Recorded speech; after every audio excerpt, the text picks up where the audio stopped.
Here I am. Good morning, friends. My name is Nancy Ogilvie, and I'm a former member of the Interfaith Center.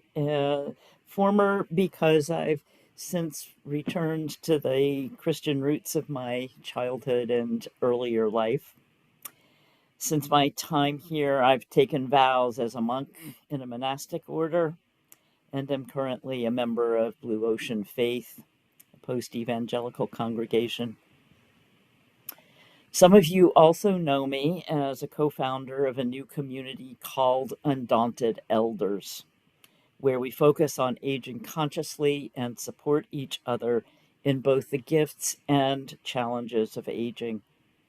My topic is an outgrowth of that work, renewed day by day, aging as a spiritual practice. So, what do I mean by aging as a spiritual practice? And what's this piece about renewed day by day when the general perception of aging in our culture is that it's a time of decline and diminishment?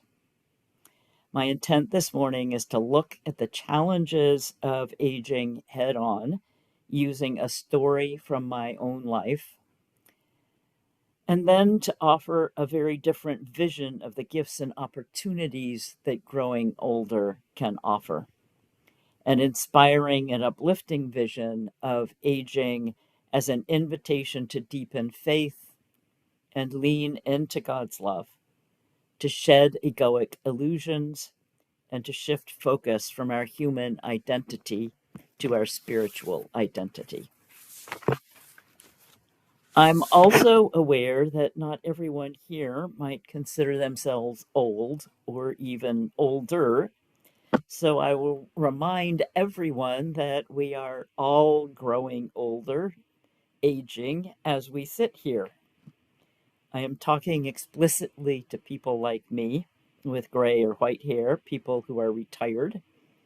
And I hope that everyone will find something helpful, either for yourselves as you anticipate growing older or in your relationships with older relatives or friends. So let's start with a scripture reading, 2 Corinthians chapter 4, verses 16 to 18. That is why we never give up. Though our bodies are dying, our spirits are being renewed every day. For our present troubles are small and won't last very long. Yet they produce for us a glory that vastly outweighs them and will last forever. So we don't look at the troubles we can see now. Rather, we fix our gaze on things that cannot be seen.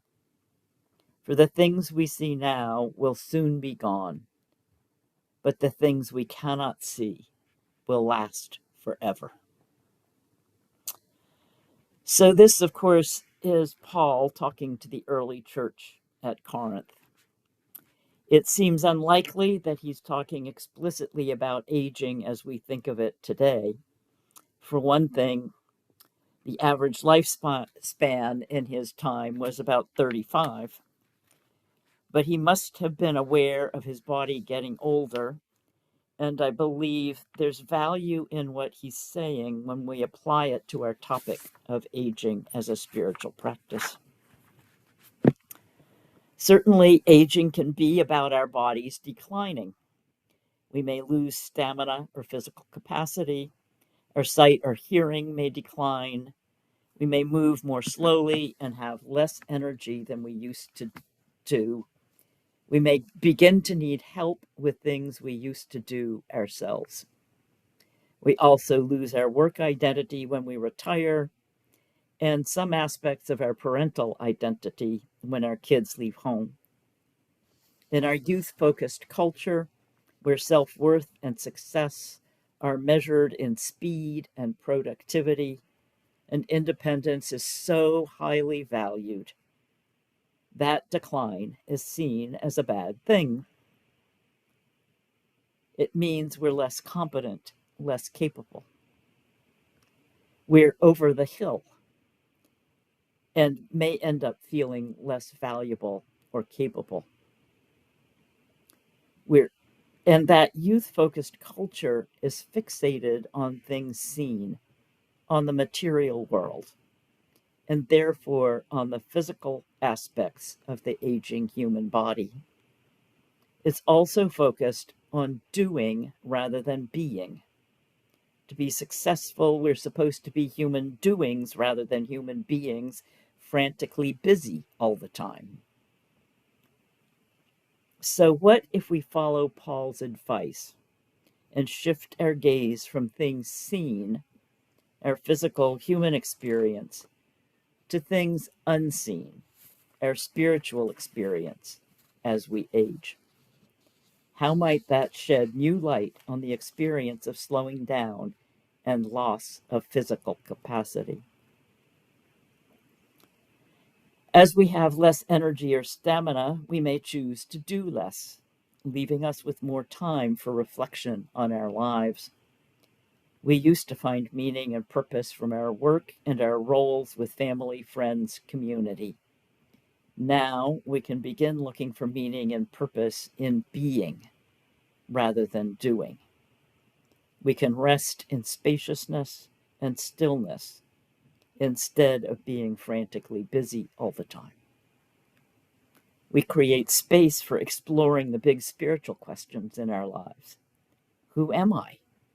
Why am I here? What's the meaning of life? What gifts of wisdom do I carry from a lifetime of lived experience? How can I continue to contribute to my family and my community? What's my role now as I become an elder?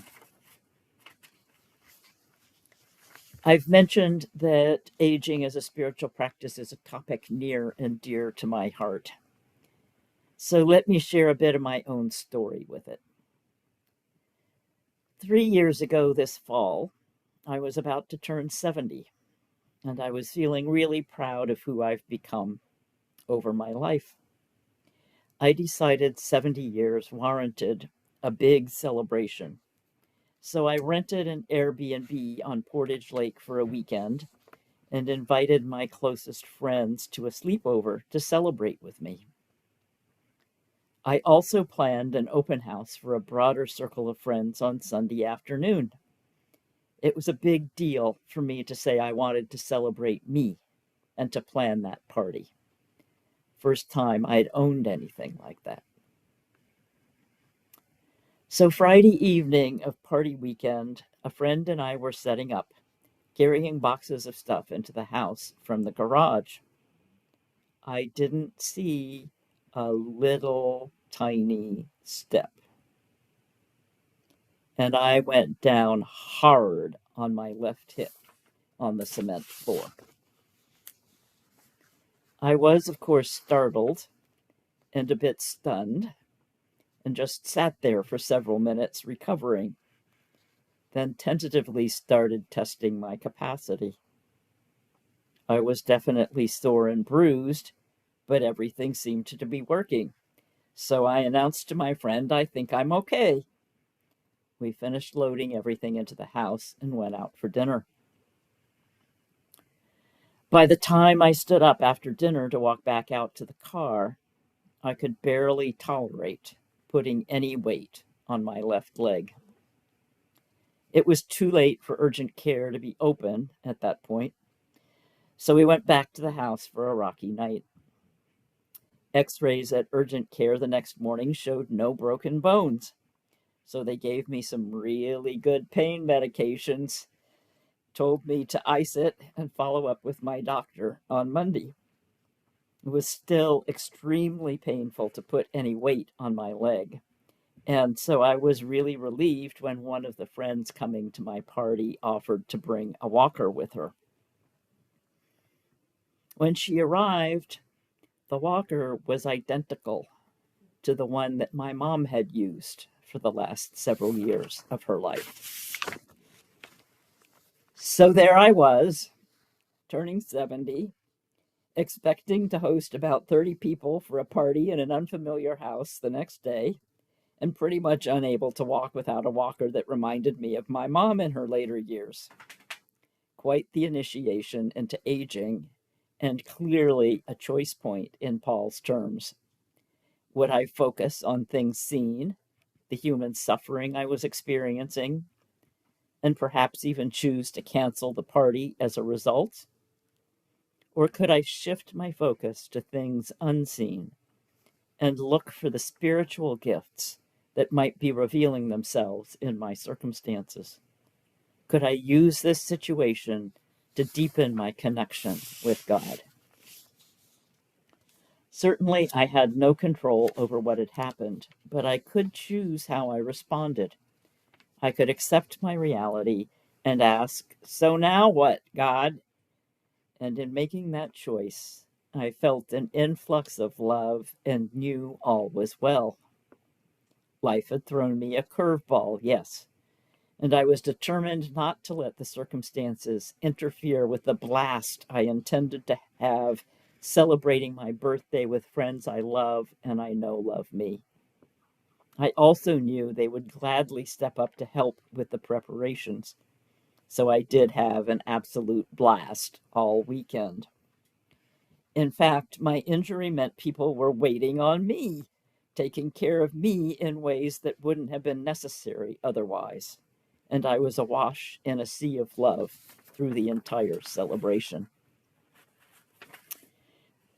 And that is my experience of aging as a spiritual practice. In Paul's words, though our bodies are dying, our spirits are being renewed every day. We know a God who balances the scales of justice. When we lose something, they give us something new. We can trust that as our bodies begin to die, Spirit is renewing our inner spiritual capacities and preparing us for what comes after this life, and that we can choose to begin reaping those gifts now. We can choose to make aging not only a spiritual practice, but also a vibrant and rewarding spiritual journey. As I look back on my experience of the fall 3 years ago, I see 3 gifts God offered me in that abrupt confrontation with aging. I've continued to build on those gifts over the last 3 years and found them to be very helpful as I continue to explore this spiritual journey of aging. Let's look at how these showed up in the story of my fall, and then I'll elaborate on how they've been helpful since. And remember, we're all aging, so everyone can benefit from considering these. First, God slowed me way down with the fall. I could still walk gingerly with the walker, but I definitely needed to be very deliberate about each step and sometimes simply to stop and rest, to be still. That gave me time to notice how beautiful the setting was, right on Portage Lake, with the leaves all around the lake beginning to turn. And it gave me space to be fully present with my friends as they arrived. Without the injury, I would likely have been up and about, busy being hostess and serving everyone else. So the injury meant that my friends gladly waited on me, and I learned how good that feels. It offered me the opportunity to experience being served, to try out being Mary instead of Martha in that Bible story. So it also opened me to a new identity. I had always identified as a giver, and I tried out being a receiver. Second, the fall was humbling. I felt really vulnerable. I've always prided myself on being independent, and that self-image was abruptly stripped away as an illusion. I even needed help putting my shoes and socks on, for God's sake, because I couldn't bend over far enough. That didn't feel much like a gift at first. It felt more like humiliation. But God knew what a burden insisting on self-sufficiency is. And as I settled into being and was able to breathe, I felt the relief of letting go of doing it all myself. I practiced letting go of that old identity that no longer serves me. Finally, you'll recall that the walker my friend loaned me was identical to the one my mom used in her later years, conjuring images of her aging process. As I began my recovery after the party, God opened me to wonder if my beliefs about what it means to age were being unconsciously influenced by my mom's experience. Where did my images of being old come from? And was I limiting what's possible for me? Certainly, in a culture as ageist as ours, it's highly likely that I have some inherited beliefs about what is and isn't possible or even appropriate as I age. So I found it really useful to reflect on this question of who were my models of how to age. Going back to Paul for a moment, these three gifts helped me to shift my perspective from my human, physical experience of suffering to my spiritual experience and my love for God and my friends. God substituted spiritual gifts for the physical losses I experienced. And that makes it possible to live with a sense of hope and being on an adventure. It actually transforms growing old into a spiritual journey of becoming an elder, someone whose love, grace, and wisdom from lived experience are gifts to their community. In fact, I'd suggest that that's part of God's plan for us as we age. They know our world is aching for this shift from focusing on things seen to things unseen, from exclusive doing to incorporating being, spaciousness, and stillness, from holding on tightly to our identities to exploring who we truly are now, from holding rigidly to old beliefs to practicing letting go and trusting God.